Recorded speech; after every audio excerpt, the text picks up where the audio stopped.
Chapter 2. Elander spun around as another section of the Cyrodian palace crumbled.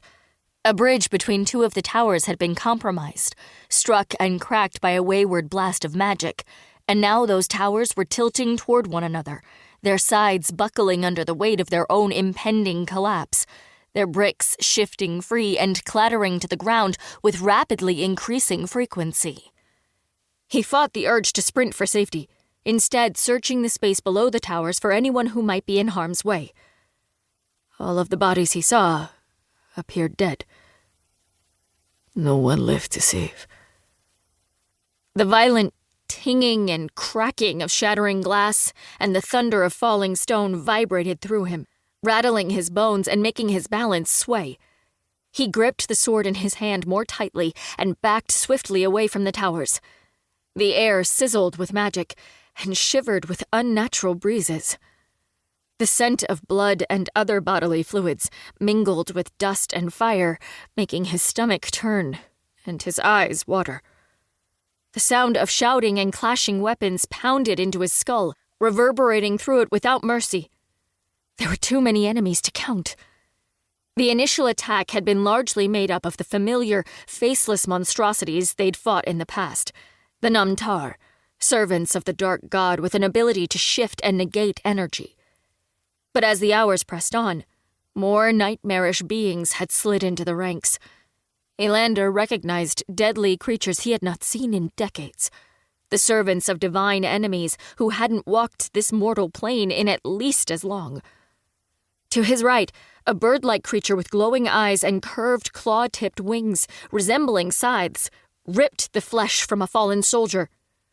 To his left, another beast encircled a trio of palace guards. Flames sprung up wherever its paws stepped, fanned further to life as it unhinged its jaw and exhaled a roar of breath laced with smoke. Before the guards disappeared behind the wall of flames, Elander caught a glimpse of them dropping to their knees and starting to beg for mercy. So much chaos. He desperately wanted to stop it all, to turn away from the devastation and focus only on the single most devastating thing to him. Cassia was gone. She had vanished into the air only minutes ago, whisked away by use of a magical hourglass the goddess of time had given her. He only wanted to think of her in that moment. Where had she gone? How could he reach her? But before he could answer these questions, he first had to survive the battle directly in front of him. A sudden howl made him spin around, drawing his gaze to the orchestrator of this battle. Malafar, the dark god of chaos himself, had been contained by magic, by a combined effort from Cassia and the goddess of the moon. His cage had splintered. He was breaking free, his body more shadow than solid flesh as it expanded and blotted out the scenery behind him. The first definite parts to reform were his wings, unfolding and stretching out from his confines with violent twitches. Each snapping twitch sent bits of magic peeling into the air with a sound like chains popping, breaking off link by link. Once the powerful wings had broken free, it took only a single mighty flap to lift him entirely up and out of his prison. He hovered for a moment, a terrifying cloud of darkness surveying the death and destruction he'd caused. The ground shook as the god touched down upon it.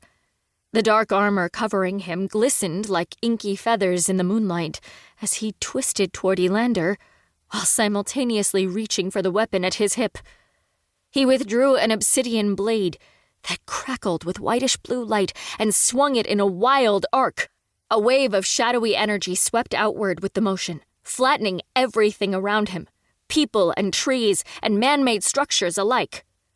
As the energy washed over Elander, his own magic ignited, the magic of a guardian, a Vitali, rising to form armor made of golden light, pulsing like stars emerging against a deepening twilight. He managed to stay on his feet even as others collapsed around him. Soon he was the only thing still standing within the god's path, and he was the one Malafar's burning eyes narrowed on. Behind him, Elander heard the sound of countless pounding boots, all growing fainter, running away. He gave no thought.